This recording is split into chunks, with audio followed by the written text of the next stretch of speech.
বিশ্বনবী রাহমাতুল লিল আলামিন একদিন মসজিদে নববীর পাশ দিয়ে হেঁটে যাচ্ছেন। দেখলেন মসজিদে নববী থেকে কোরআনুল কারীমের তেলাওয়াতের আওয়াজ ভেসে আসছে। এত সুন্দর সুরলা কণ্ঠে কোরআনের তেলাওয়াত। আল্লাহর নবী বিশ্বনবী রাহমাতুল লিল আলামিন তিনি মসজিদে নববীর পাশ দিয়ে যাচ্ছেন। আল্লাহ রাসূলের পিছনে অনেক সাহাবীরা আছেন, বিশাল এক সাহাবীদের জামাত। আল্লাহ নবী বললেন, কিফুনা, এ সাহাবীরা দাঁড়াও, এখানেই দাঁড়ায় যাও। আল্লাহ নবী নিজেও দাঁড়ায় গেলেন, সাহাবায়ে কেরামও দাঁড়ায় গেলেন। সাহাবীরা বুঝতে পারলেন না কেন আল্লাহ নবী প্রথম দাঁড়ায় গেলেন। আল্লাহ রাসূল যখন দাঁড়ায় গেছেন, দাঁড়ায় দাঁড়ায় আল্লাহ রাসূল শুনতেছেন মসজিদে নববী থেকে সুমধুর কণ্ঠে কোরআনের তেলাওয়াতের আওয়াজ ভেসে আসছে। আল্লাহ নবী দাঁড়ায় গেলেন আর দাঁড়িয়ে দাঁড়িয়ে কোরআনুল কারীমের তেলাওয়াত শ্রবণ করছেন। কে কে? আল্লাহ রাসূল। আল্লাহ রাসূল স্বয়ং দাঁড়ায় গেছে, পিছনে সাহাবীদের জামাত। আল্লাহ রাসূল বললেন, কিফুনা, দাঁড়াও, তোমরাও দাঁড়াও।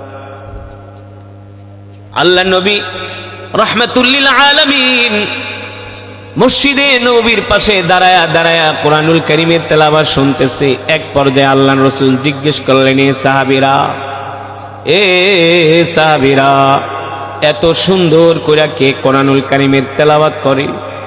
সাহাবায়ে কেরাম উত্তর দিলেন, ওগো আল্লাহর নবী, আপনার প্রিয় সাহাবী আবু মুসা আশআরী কোরআনুল কারীমের তেলাওয়াত করতেছে। আল্লাহর নবী বললেন, আমার সাহাবী আবু মুসা এত সুন্দর করে কোরআন পড়ে? বলে, হ্যাঁ। আল্লাহর নবী বলে, তাহলে দাঁড়াও, তোমরা দাঁড়ায় যাও, আমিও দাঁড়ায় যাই। যতক্ষণ আমার সাহাবী কোরআন পড়বে ততক্ষণ আমি কোরআন শুনবো। আল্লাহর নবী যদি দাঁড়ায় দাঁড়ায় কোরআন শুনতে পারে, সাহাবী আবু বকরের মতো জান্নাতি সাহাবী, ওমরের মতো জান্নাতি সাহাবী, হযরত ওসমান ইবনে আফফান রাদিয়াল্লাহু তাআলা আনহুর মতো জান্নাতি সাহাবীরা যদি দাঁড়ায়া দাঁড়ায়া কোরআন শুনতে পারে, আর আপনি আমি মুসলমান তো কোরআন সারাদিন নিয়ে বসে থাকার কথা। স্বয়ং আল্লাহর নবী যার উপরে কোরআন নাজিল হয়েছে সে দাঁড়ায় দাঁড়ায় কোরআন শুনতেছে। মিয়া কি মনে করছেন কোরআন হলো আল্লাহর কালাম? আল্লাহর নবী বিশ্ব নবী রাহমাতুল লিল আলামিন বলেন, যতক্ষণ পর্যন্ত তোমরা কোরআন পড়বে ততক্ষণ পর্যন্ত সরাসরি আল্লাহ তাআলার সাথে কথা বলবে। জোরে বলেন সুবহানাল্লাহ। কোরআন এত দামি কিতাব, এই কোরআনের সাথে যে সম্পর্ক করেছে আল্লাহ তাআলা তার মর্যাদা বাড়ায় দিয়েছে। সৌদি আরবে মক্কাতুল মুকাররমার যিনি হেড অফ কন্ট্রোল, বাইতুল্লাহর প্রধান খতিব শেখ আব্দুর রহমান আস-সুদাইস, না, বাদশাহ সালমানের চেয়েও তার মর্যাদা বেশি। কথা কথা, বাদশাহ সালমান তো তার একটা পশমের কাছে কোনোদিন আসতে পারবে না। কি রাজকীয় ভাব না! যখন কোরআন পড়ে মনে হয় আসমান থেকে কোরআন নাজিল হয়। আল্লাহু আকবার। এ যুবক, দুনিয়ার মানুষের জবানে যদি কোরআন এত সুন্দর হয়, যেই দিন জান্নাতের মধ্যে আমার রব নিজের কুদরতি কণ্ঠ দিয়া কোরআন পড়বে, সেই দিন কি অবস্থাটা হবে? জোরে বলেন সুবহানাল্লাহ। এই যে আমি যখন কোরআনুল কারীমের তেলাওয়াত শুরু করেছিলাম, অনেক আল্লাহর বান্দারা তেলাওয়াত শুনে দৌড়ায় দৌড়ায় আসছে না? আবার অনেকে কিন্তু আসে নাই। কোনটায় আসে নাই? যে আসছে তার ঈমানের পাওয়ার আছে। কোরআন শোনার পরে তার অন্তরের ভিতরে আল্লাহর মায়া, আল্লাহর ভয় সৃষ্টি হয়ে গেছে। এটা আমি বলি না, আল্লাহ নিজে বলছেন, ওয়া ইযা তুলিয়াত আলাইহিম আয়াতুহু যাদাতুহুম ঈমানা। কোরআনুল হাকিমের তেলাওয়াত শুনলে ঈমান বেড়ে যায়। ঠিক কিনা বলে? কি বেড়ে যায়? মুসলমান আর যারা কোরআনের আওয়াজ শোনার পরেও কোরআনের মাজমায় আসে নাই, তাদের ঈমানের পাওয়ার নাই, তাদের ঈমান দুর্বল হয়ে গেছে। কি দুর্বল হয়ে গেছে? ঈমান দুর্বল হয়ে গেছে। ডায়াবেটিস মাপার একটা মেশিন আছে কি আছে না? দেখবেন যাদের ডায়াবেটিস আছে, ডায়াবেটিস মাপার একটা মেশিন আছে, প্রেসার মাপার মেশিন আছে, নাই? জ্বর মাপার মেশিন আছে। ইমান মাপারও একটা মেশিন আছে। কি আছে? আজকে আপনাদেরকে এই ওয়াজ থেকে ইমান মাপার একটা বায়োমিটার আছে, মেশিন বলবো। ইমান মাপার মেশিন কি? আপনার ইমান আছে কি আছে না, ইমানের পাওয়ার আছে কি আছে না, মানে কতটুকুন পাওয়ার কমছে আর কতটুকুন বাড়ছে, এই ইমান মাপার একটা মিটার আছে। মিটার কি আছে? একটা মেশিন আছে। আমার কথা না,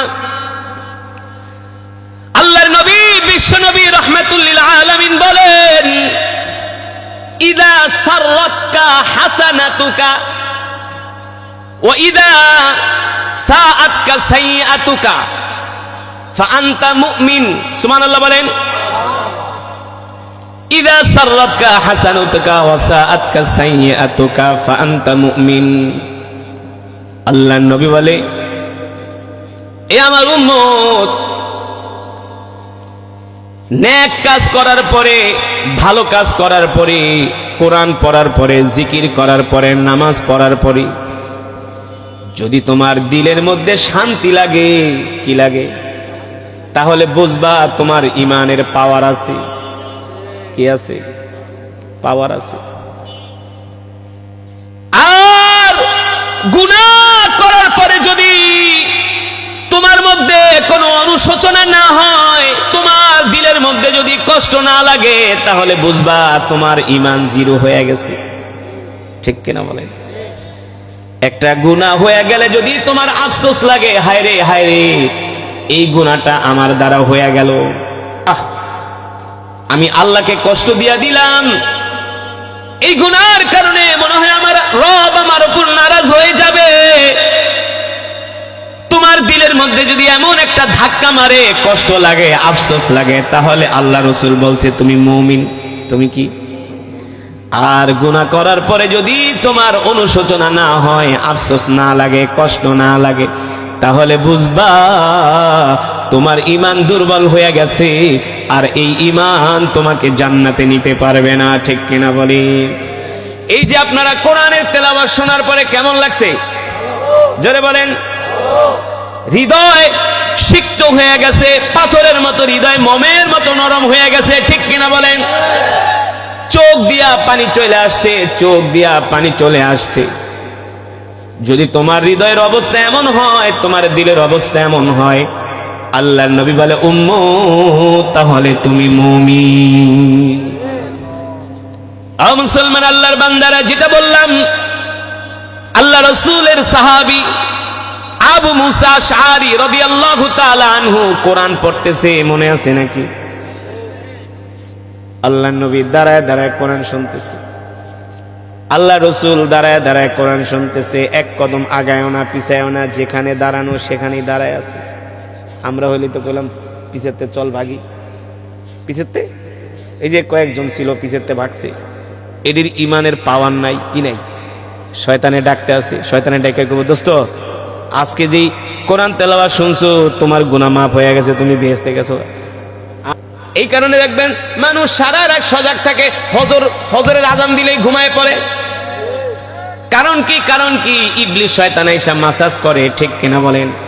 কিন্তু যারা মুমিন, তাদেরকে ধোঁকা দিতে পারে না। তারা আজানের আওয়াজ শোনা মাত্র কম্বলটা ফালায়া লাভ দিয়া উঠে আল্লাহর কদমে হাজির হয়ে যায়। ঠিক কিনা বলে? মুসলমান আল্লাহর বান্দারা, আল্লাহর নবী বিশ্ব নবী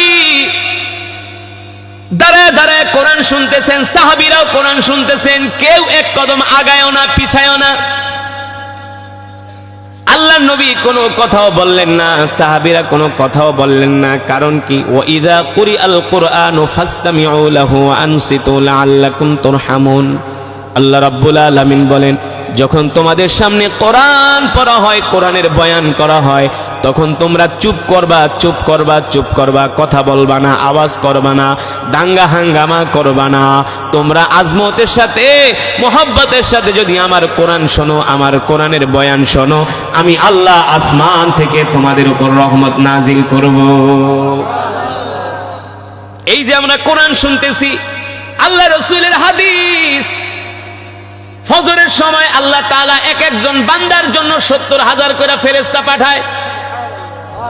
এক একজন বান্দার জন্য মিনাল ফজর ইলাল মাগরিব, ফজরের পরে আল্লাহ তাআলা এক একজন বান্দার জন্য 70,000 করে ফেরেশতা পাঠায়। আল্লাহ তাআলা দায়িত্ব দেয়, ফেরেশতারা যা যা আমার প্রত্যেকটা বান্দাকে যায় দেখ আমার বান্দারা কি করে। যারা ফজরের নামাজ পড়ে, জিকির করে, কোরআন পড়ে, তাসবিহ পড়ে, আল্লাহর হুকুম মানে, দিনের দাওয়াত দেয়। ফেরেশতারা আয়েশা যখন ভালো কাজের মধ্যে দেখে, যখন তাদের ডিউটি শেষ হয়ে যায়, এই 70,000 ফেরেশতাকে আল্লাহ তাআলা এক একজনের জন্য প্রতিদিন পাঠায়। এই 70,000 ফেরেশতা দুনিয়াতে একবারই আসে, তারা আর শিডিউল পায় না, আর জীবনে কোনোদিন তারা দুনিয়াতে আসতে পারবে না। তাদের দায়িত্ব একদিনের জন্য। তাদের দায়িত্ব, মানুষের দায়িত্ব যখন 1 ঘন্টা 1 দিনের জন্য হয়ে যায়, তখন কিন্তু সে দায়িত্বটা মন দিয়া পালন করে। আর তারা তো আল্লাহর ফেরেশতা, জমিনে আসে, ফজরের পরে ঘোরে, মসজিদে যায়, দেখে কোনো বান্দা আছে কিনা, মাদ্রাসায় যায় আছে কিনা, খানকায় যায়, চায়ের দোকানে যায়, বাজারে যায়, ঘাটে যায়, দেখে কোন বান্দা কি করে। যখন মাগরিব হয়ে যায়, আল্লাহ তাআলা ডাক দেয়, এ ফেরেশতা আয় আয়, তুই যে ফজরের সময় দুনিয়াতে গেলি, আমার কামালউদ্দিন, আমার জামালউদ্দিন, আমার আব্দুর রহমান রে কোন অবস্থায় দেখছস? ফেরেশতারা ডাক দিয়ে বলে, আল্লাহ, যে দেখি আপনার বান্দা কামালউদ্দিন, জামালউদ্দিন, আব্দুর রহমান ফজরের নামাজ পড়া মসজিদে বৈশা বৈশা জিকির করতেছে। আল্লাহ রাব্বুল আলামিন ডাক দিয়ে বলে, ফেরেশতারা রে, তুই আমার বান্দাকে দেখছস? আমার বান্দা কোরআন পড়তেছে, জিকির করতেছে। তোর দায়িত্ব হলো কিয়ামত পর্যন্ত তুই 70,000 ফেরেশতা তোরা আমার এই বান্দার জন্য মাগফিরাতের দোয়া করতে থাকবি। আবার যখন মাগরিবের পরে 70,000 ফেরেশতা নাজিল হয় ফজর পর্যন্ত, আল্লাহ তাআলার ফেরেশতারা এলাকার মাঠে ঘাটে ঘুরে, রাস্তায় ঘুরে, দেখি আমরা কি করি। এই যে আপনারা কোরআনের মাজমায় বৈশা বৈশা কোরআনের বয়ান, কোরআনের তেলাওয়াত শুনতেছেন, এই ফেরেশতারা যখন ফজর হয়ে যাবে, আল্লাহ ডাক দেয়া বলবে, ফেরেশতা বল বল আমার বান্দাদেরকে কোন অবস্থায় দেখছস? তখন ফেরেশতারা বলবে, আল্লাহ, অমুক গ্রামের অমুক জায়গায় একটা কোরআনের মাহফিল হইছে, আমরা কিন্তু আপনার বান্দাদের কাজায়া দেখছি, আপনার শত শত বান্দারা কোরআনের তেলাওয়াত শুনতেছি। আল্লাহ তাআলা বলবে, এ ফেরেশতারা, তোদের দায়িত্ব হলো তোরা কিয়ামত পর্যন্ত আমার ওই বান্দাদের জন্য দোয়া করতে থাকবি। আল্লাহু আকবার, জোরে বলেন আল্লাহু আকবার। ও মুসলমান, আল্লাহর বান্দারা, ফেরেশতারা আমাদের জন্য মাগফিরাতের দোয়া করে, আমাদের জন্য ক্ষমা প্রার্থনা করে। আল্লাহর নবী, বিশ্ব নবী রাহমাতুল লিল আলামিন, ওই যে দাঁড়ায় দাঁড়ায় কোরআন শুনতেছে, এক কদম আগায়ও না, এক কদম পিছেও না, জায়গার মধ্যে আল্লাহর নবী দাঁড়ায় আছে। ওইদিকে সাহাবী কোরআন পড়তেছে। আল্লাহর নবী তো আর জানে না সাহাবী কতক্ষণ পর্যন্ত কোরআন পড়বে, জানে? আমরা তো বলতাম, হুজুর চলেন, শোনা হয়ে গেছে, আর দরকার নেই। আল্লাহর নবী তো আর জানে না সাহাবী কতক্ষণ কোরআন পড়বে, কিন্তু আল্লাহ রাসূল দাঁড়াই আছেন, সাহাবীও পড়তে আছে। ঘন্টার পর ঘন্টা চলে যায়, আল্লাহ নবী দাঁড়ায় দাঁড়ায় কোরআন শুনে। যখন সাহাবীর কোরআন তেলাওয়াত শেষ হয়ে যায়, আল্লাহ নবী ডাক দিয়ে বলে, সাহাবী, এতক্ষণ পর্যন্ত আমার কোন সাহাবী কোরআন পড়লো? সাহাবায়ে কেরাম বলে, ও আল্লাহর নবী, কোরআনের কারি আবু মুসা আশআরী কোরআন পড়েছে। আল্লাহ নবী বলে, যাও তাকে ডাক দিয়ে আমার কাছে নিয়ে আসো। সুবহানাল্লাহ। কে বললেন? আল্লাহ রাসূল। যাও সাহাবীকে আমার কাছে ডাক দিয়ে নিয়ে আসো।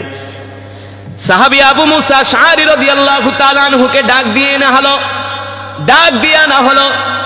আল্লাহ নবী প্রশ্ন করলেন, আনতা করাতা, তুমি কি এতক্ষণ পর্যন্ত কোরআন পড়তেছিলা? আনতা করাতা ফিল কোরআন, তুমি কি এতক্ষণ পর্যন্ত কোরআন পড়তেছিলা? সাহাবী বলে, ওগো আল্লাহর নবী, নাম, এতক্ষণ পর্যন্ত আমি কোরআন পড়তেছিলাম। আল্লাহর নবী বলে, সাহাবী রে, তুমি কি জানো যতক্ষণ পর্যন্ত তুমি কোরআন তেলাওয়াত করেছো, আমি ততক্ষণ পর্যন্ত দাঁড়িয়ে দাঁড়িয়ে তোমার তেলাওয়াত শুনেছি।